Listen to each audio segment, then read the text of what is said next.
Bem-vindos novamente ao canal Quem Sabe. Meu nome é Marcos Mendonça. Antes de mais nada, se inscreva no canal, ative o sininho para saber de mais vídeos e compartilhe o conteúdo. Hoje vamos falar de um tema bastante curioso e que creio que poucos sabem. A origem da palavra brasileiro. Brasileiro é uma palavra de formação curiosa. O sufixo eiro tem empregos numerosos como formador de gentílicos, ou seja, palavras que indicam procedência ou naturalidade.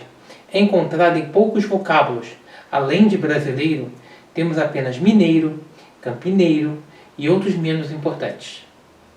O fato de não serem os naturais do Brasil conhecidos como brasilianos, brasilinenses ou mesmo brasileses, termos formados por sufixos empregados habitualmente em gentílicos, parecer se deve ao fato de que a palavra ao nascer designava uma profissão e não uma origem. Aposto que vocês não sabiam disso. Tirador de pau-brasil. Como tal, sendo esses homens criminosos banidos para o nosso país por Portugal, o adjetivo tinha significado pejorativo e por isso ninguém queria se chamar-se brasileiro. Foi o franciscano Frei Vicente do Salvador o primeiro a usar o termo brasileiro, não já na antiga significação de tirador de pau-brasil, mas na de originário, oriundo, nascido no Brasil. Assim procedeu Frei Vicente do Salvador ao escrever a sua História da Custódia Franciscana do Brasil.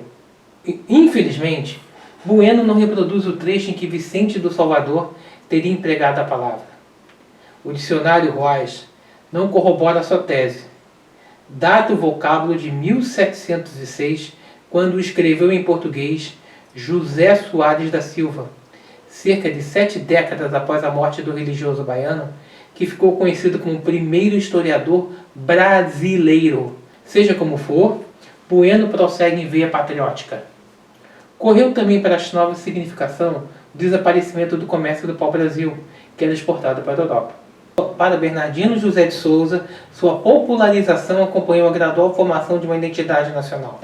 Neste sentido, segundo Frederico Guilherme Costa, quem popularizou o termo foi Joaquim Gonçalves Ledo, no Revérbero Constitucional, periódico que circulou de 1 de 9 de 1821 a 8 de 10 de 1822 e pregava a independência do Brasil. O próprio Dom Pedro o adotou quando da independência, conforme o já citado relato do padre Belchior neste trecho.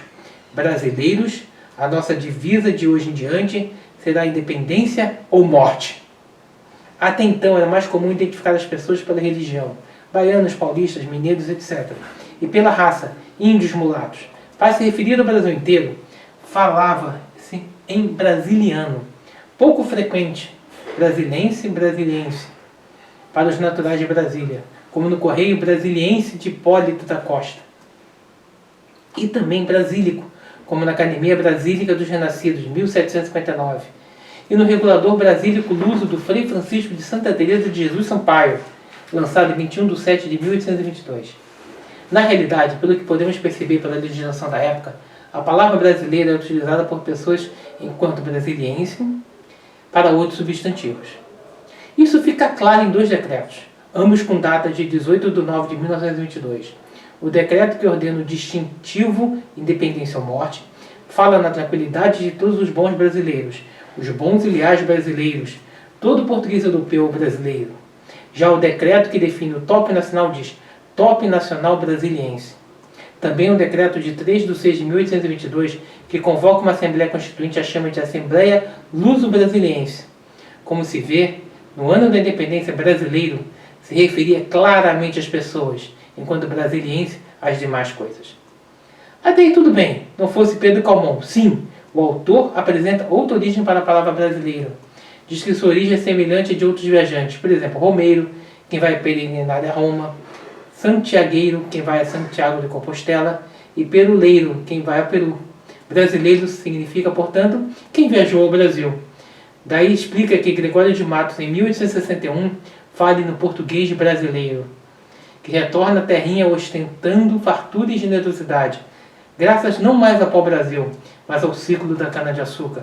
Também explica que Domingos José Antônio Rebelo, na sua abreviada História Geográfica do Império do Brasil de 1829, diz que os habitantes são uma mistura de brasileiros nascidos em Portugal.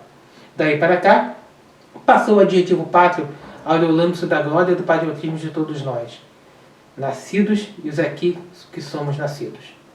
Sou brasileiro, nascido do trabalho e da luta não fujo. A minha pátria querida eu sou filho, pois dela tenho orgulho de ter nascido. Muito obrigado, espero que tenha gostado de ouvir a palavra brasileiro, como ela surgiu. Eu acho bastante interessante, acho que muito pouca gente sabia disso. Se inscrevam no canal, ativem o sininho para novas notificações, compartilhem. Nós estamos numa campanha de 1000 inscritos. O objetivo do canal, como eu sempre falei, é trazer curiosidades, é trazer ideias, trazer pensamentos. Aqui é quem sabe.